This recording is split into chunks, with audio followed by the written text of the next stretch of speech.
Hello बच्चों, मित्रों, शिक्षकगणों, good morning.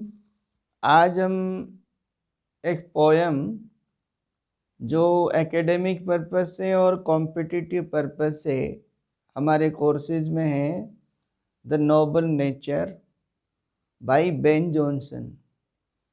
Ben Jonson जिसका यदि हम फुल नेम की बात करें तो बेंजामिन जॉनसन।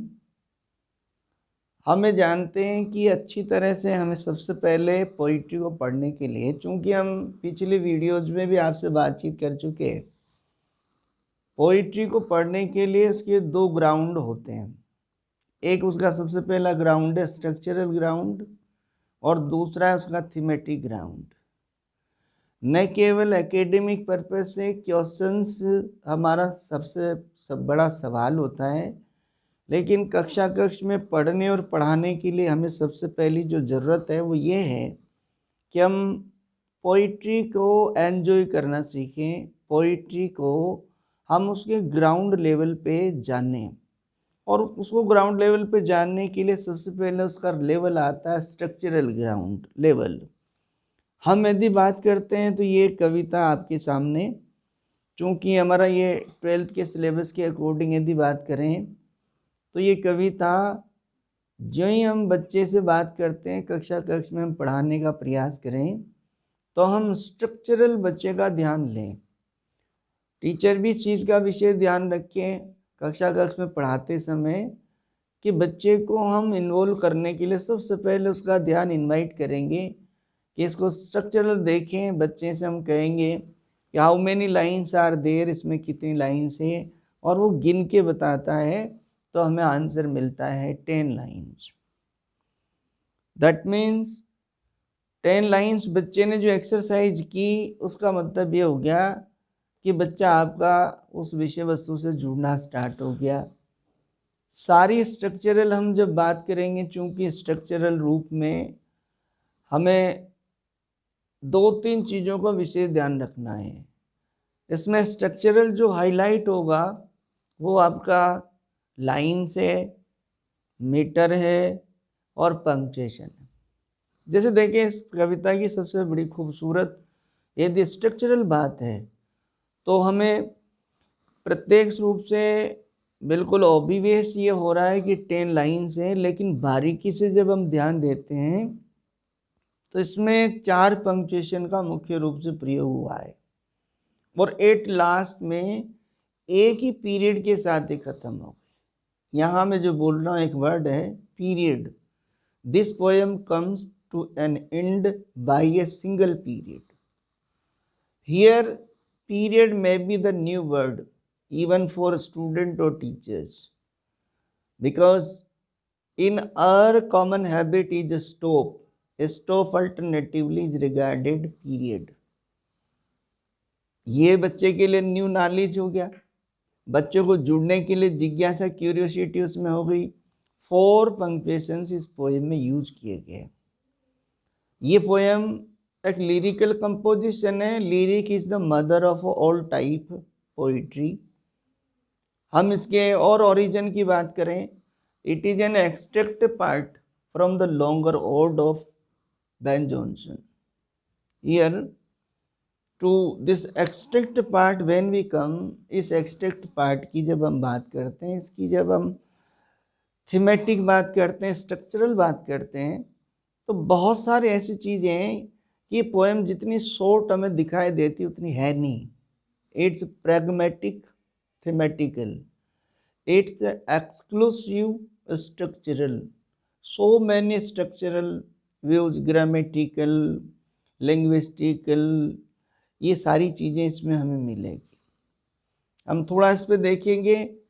राइम जो इसकी है, there are 4 rhymes and rhyme scheme इसकी जो है A B B C C D D, और लास्ट वाली जो पहली 2 लाइन है उसकी वापस यानी इसमें मिल रही है। ये सारी चीज़ें हमें बच्चे के लिए स्ट्रक्चरल जाननी है।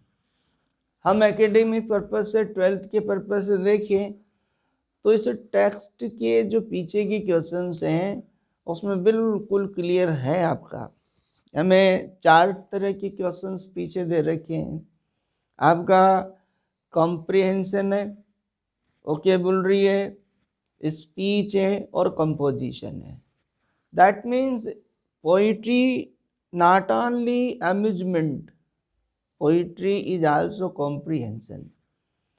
A certain point defined poetry in the deep meaning and philosophical view that poetry is nothing to look in and to look out।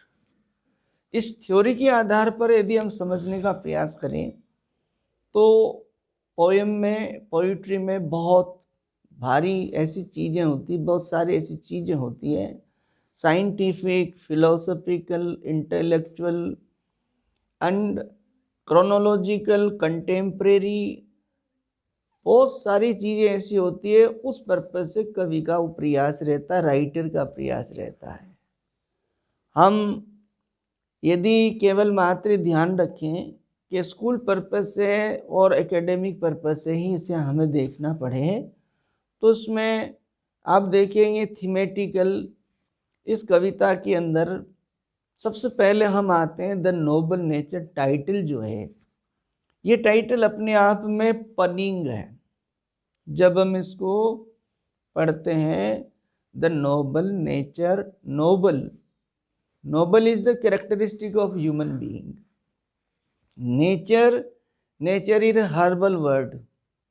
ये दोनों वर्ड अपने आप ये बताते हैं that the title is punning and when we come running, that is personified, personification. As nature, the herbal word that has been presented symbolical to the humanity, to the human being।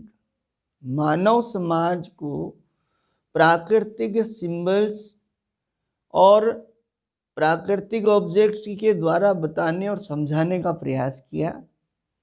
हम इसमें कविता में जब चलते हैं तो उसमें देखते हैं कि सिंबॉलिक वर्ड प्रयोग किए। दो वर्ड यहाँ कवि ने लिए, एक वर्ड जो हमारे सामने ओक और दूसरा word lily. These two brought from the herbal word. We should keep one thing in mind, symbolical and personificational, and that is to the human being। as these two, one is a tree, other is a plant।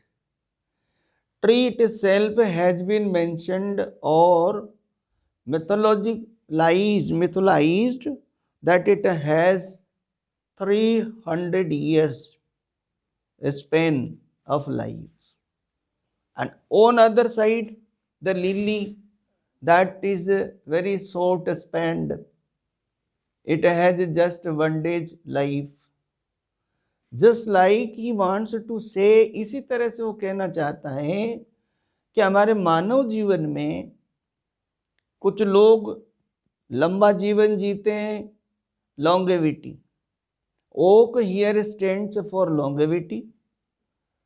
और कुछ लोग बहुत short means कम समय यद्यपि शारीरिक रूप से जीवन जीते हैं, but on the basis of characteristic, on the basis of nobility, they are remembered, they are postured in the eyes of the posterities for their nobilities, for their goodness.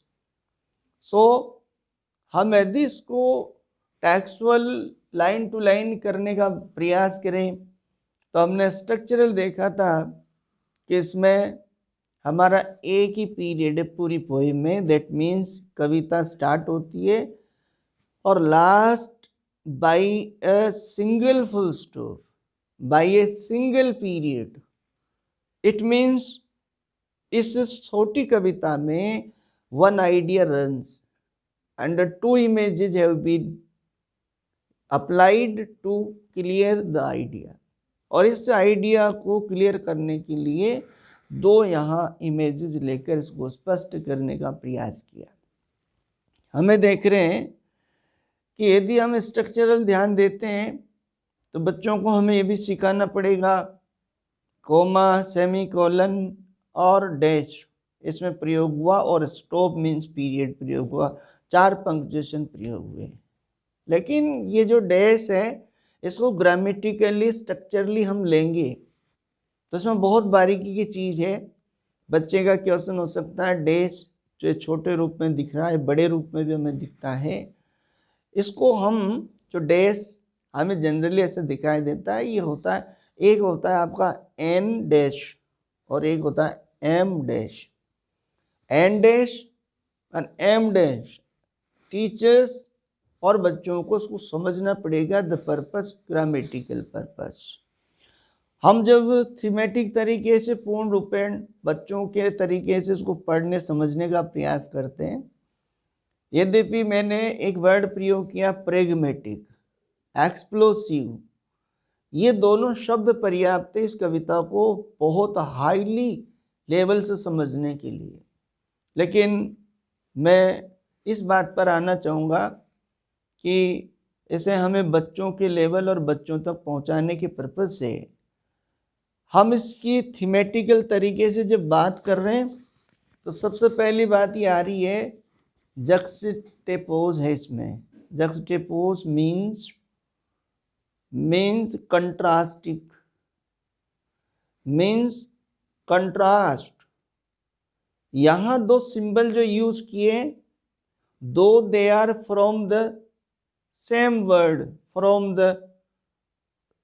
Word but characteristically they contrast to each other. Likewise in the word of the human being in society. And let us tell the meaning, underlying meaning of the poem जब हम बात कर रहे हैं, it is not growing like a tree. Poet starts, and when poet mentions it, he starts with it. That means it here refers to the life. जिंदगी के लिए आया और कवि यहीं से प्रयास करता है, सिमिली अप्लाई करता है for the clarification of the readers, पाठकों के स्पष्टीकरण के लिए, वो आइडिया को तुरंत पकड़े इसके लिए कि जीवन में मात्र एक वृक्ष की तरह बने रहना पर्याप्त नहीं है। What type tree as poet mentions, जैसा कि पोइट ने कवि ने मेंशन किया, oak. And what is the characteristic of oak, और उस ओक की विशेषता क्या है। पोइट सेज, कवि कहता है, in bulk doth make man better be. सबसे पहले एक वर्ड इसमें आया डथ। ये डेथ 16th सेंचुरी का वर्ड है। उस समय के ड्रामेटिस्ट, उस समय के कंटेम्प्रेरी राइटर्स यूज करते थे। आज इसको समझने के लिए भी बच्चों तक पहुंचाएं। हम जनरली कहेंगे इसका मीन्स डज, लेकिन बच्चे को बताना पड़ेगा लिटरेरी व्यू में that it is N archaic word. हमें बताना पड़ेगा, समझाना पड़ेगा बच्चे को ये आर्केइक वर्ड है। और standing long an oak 300 year. Oak वृक्ष जिस तरह से 300 वर्षों तक बना रहता है, उसकी जीवन यात्रा 300 वर्ष है। मात्र उसकी तरह बने रहना। यहाँ बल्क अ लॉट ऑफ, यदि सिंपल मीनिंग डिक्शनरी लेते हैं, लेकिन यहाँ पर bulk means in the reference of the life longevity, लंबे समय तक बने रहना। To fall log at last dry bald and sere. इसमें हम देखेंगे टू फॉल मीन्स, यदि हम पेड़ के संदर्भ में बात करते हैं तो सिंपल मीनिंग गिरना, लेकिन here death. Fall means death and long at last dry bald. यहाँ हम देख रहे हैं ड्राई जो करेक्टरिस्टिक है वो किसी पेड़ की करेक्टरिस्टिक है, ड्राई सूखा।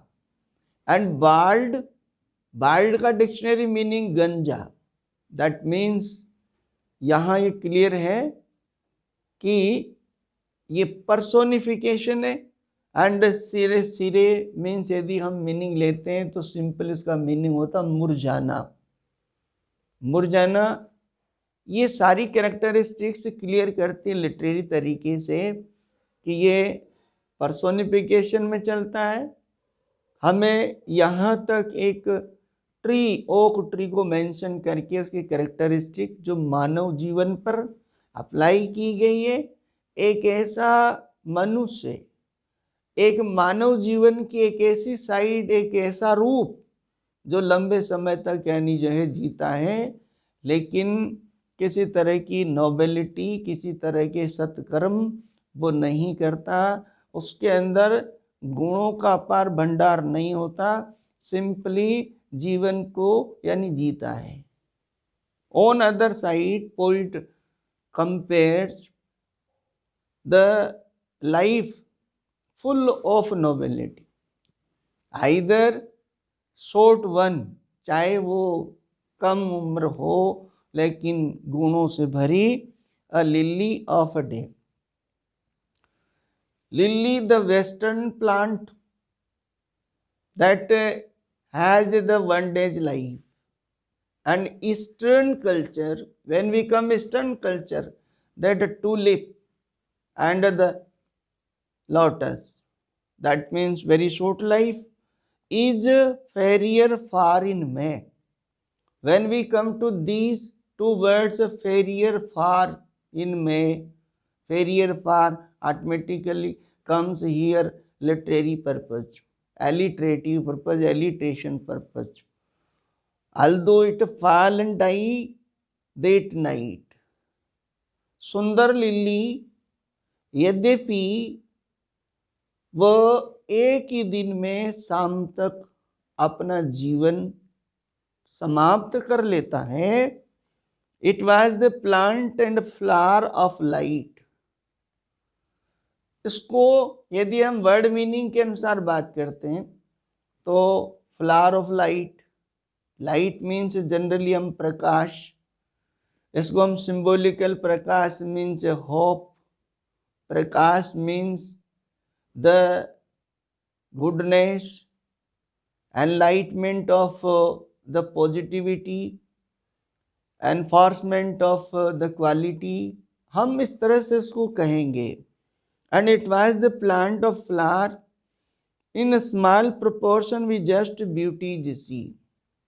These last two lines are concluding lines and philosophic lines.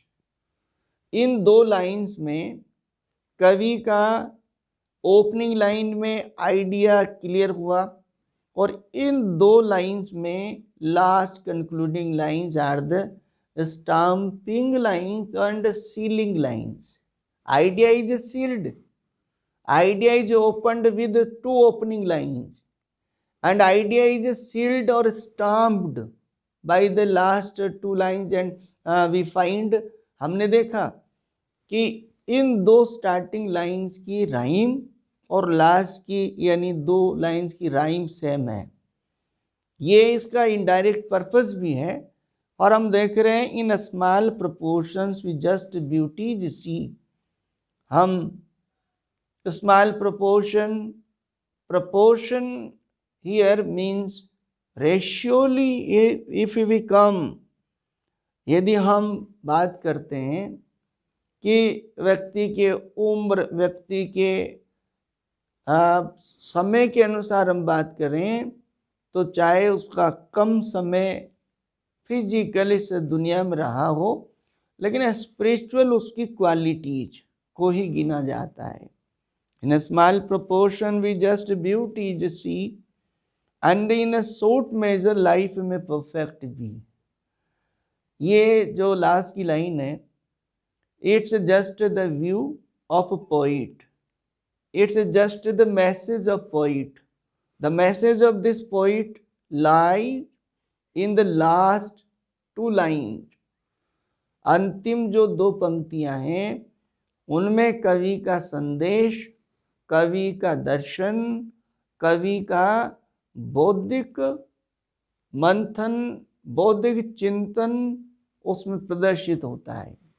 और कवि कहता है कि केवल मात्र मनुष्य, इट्स नॉट मैटर, इससे कोई फर्क नहीं पड़ता कि चाहे वो कितना लंबा जीवन उसने जिया या उसने कितना कम जीवन जिया, इससे फर्क नहीं पड़ता। फर्क इससे पड़ता है संसार की नज़र में, दुनिया की नज़र में जिंदा रहने के लिए, या संसार याद रखता है तो उसे केवल मात्र अपने कर्मों के द्वारा, अपनी योग्यताओं के द्वारा, अपने गुणों के द्वारा याद रखता है। जैसे कि कवि ने 2 इमेजेस के द्वारा इसको क्लियर किया। कविता के अंदर सिमिली का प्रयोग, पर्सोनिफिकेशन का प्रयोग, और कविता के अंदर हम देख रहे हैं कि जक्सटेपोज जो कि इनडायरेक्टली चला है। जक्सटेपोज मीन्स सेम थिंग। यदि हम ट्री और लिली की बात करते हैं तो दोनों हर्बल वर्ड की, दुनिया की, यानी दोनों ऑब्जेक्ट है।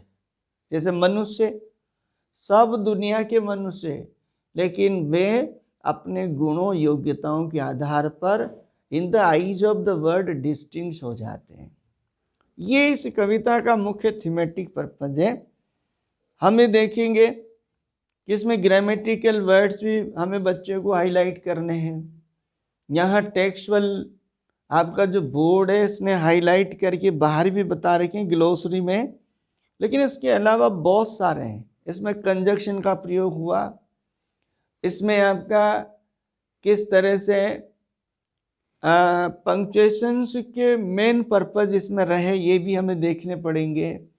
और जो आपके कंपोजिशन और स्पीच बेस्ड जो इसके टर्म दे रखे हैं या इसकी एक्सरसाइज दे रखी है, एक्टिविटी दे रखी है, उस बेस पर बच्चे को at last by going through the poem ये सिखाने का मेन पर्पस रहता है। मुझे इस कविता के संदर्भ में हमारे एक कवि और दार्शनिक गुरु नानक की पंक्तियाँ याद आती है। और गुरु नानक ने कहा, नन्हे नन्हे ही रहियो जैसे नन्ही धूप, और रूख सूख जाएंगे और धूप खूब की खूब। दैट मीन्स थीमेटिकली यदि हम बात कर रहे हैं तो उसमें कवि ने यही कहने का प्रयास किया कि जिस तरह से ओक ट्री, बलूत वृक्ष 300 सालों का जीवन पाकर भी गुणों के बिना, गुणहीन रहकर इसका खास कोई उपयोग नहीं होता, ये न फल देता, न इसकी इवन ये कहा जाता है कि न इसकी जो लकड़ी है उसका कोई खास उपयोग होता, ये मात्र एक fall log at last dry bald and sere, एक यूजलेस लट्ठे के रूप में यानी पड़ जाता है। जैसे कि शायद इसके माध्यम से इसके द्वारा पोइट कहना ही चाहता है, यहाँ यूजलेस लोग और फाल अ लोग at last, that means body, body की ओर कवि का इशारा है। यदि स्पिरिचुअल क्वालिटीज नहीं है then no use of body, either it got longevity, either it spent the long period, existed long time, चाहे ये लंबे समय तक यानी बना रहा, लेकिन शरीर में, मानव में यदि कोई गुण नहीं रहे, जो सराहनीय गुण हो, जो मानव हित के गुण हो, तो उसका कोई उपयोग नहीं है, उसकी कोई लॉन्ग इमोर्टलिटी, अमरता उसे प्राप्त नहीं हो सकती। मेरे ख्याल से इसमें समझने के लिए यदि थीमेटिकल बात करें तो बहुत सिंपल है, ये क्लियर है कि हमारी छोटी सी लिरिकल जो शॉर्ट कंपोजिशन पोइम है, इसमें यदि बड़े तरीके से हम बात करें, चूँकि आपको दे रखा है जैसे lyric, out, ballad, epic, poetry को पढ़ने के लिए बहुत सारी चीज़ें मुख्य रूप से ध्यान रखनी पड़ती है, किंतु मेरा यहाँ मेन जो ध्यान है वो ये है कि ये ज़्यादातर बच्चों की लेवल से हमें ध्यान रखना, उसी लेवल से मैंने इसको प्रेजेंट करने का, इंटरप्रेट करने का प्रयास किया है। मैं समझता हूँ कि ये बच्चों को और शिक्षक मित्रों को भी आइडिया देगी और क्लेरिफिकेशन देगी, हेल्पफुल होगी। यदि आपको ये बात समझ में आती है, आइडिया से मिलता है, क्लेरिफिकेशन मिलता है, तो उम्मीद करता हूँ कि आप मुझे रेस्पॉन्स दें ताकि हम आगे फिर और आपके विचारों से पता लगे कि हमें उसमें आखिर देना किस तरह का मैटर है। क्योंकि बड़ी चुनौती हो जाती है कि इस लेवल पर जब हम बच्चों को पढ़ाते हैं, क्योंकि हमें मेन चीज़ बच्चे को टारगेट रख के, उसकी लेवल को टारगेट रख के बात करनी पड़ती है। हम अगले उसमें मिलेंगे, तब तक के लिए धन्यवाद। Hope that you will appreciate. एक ध्यान ये रखें कि जब भी आप सुने तो पूरा सुने, समझने का प्रयास करें। बहुत ज़्यादा मेहनत करके आप तक इसको पहुंचाने का प्रयास किया गया, और जिस तरह से हमने आपसे बात की कि पोइट्री को स्ट्रक्चरल और थीमेटिक बेस पे समझने का प्रयास करें। कविता बहुत छोटी है, वन आइडिया है जिसको 2 इमेजेस से क्लियर किया, और 2 ओपनिंग लाइन में आइडिया रखा गया, और लास्ट की 2 यानी कंक्लूडिंग लाइन से उसको सील किया गया। उम्मीद है आपको पसंद आएगी। धन्यवाद। Thank you. Have a nice day.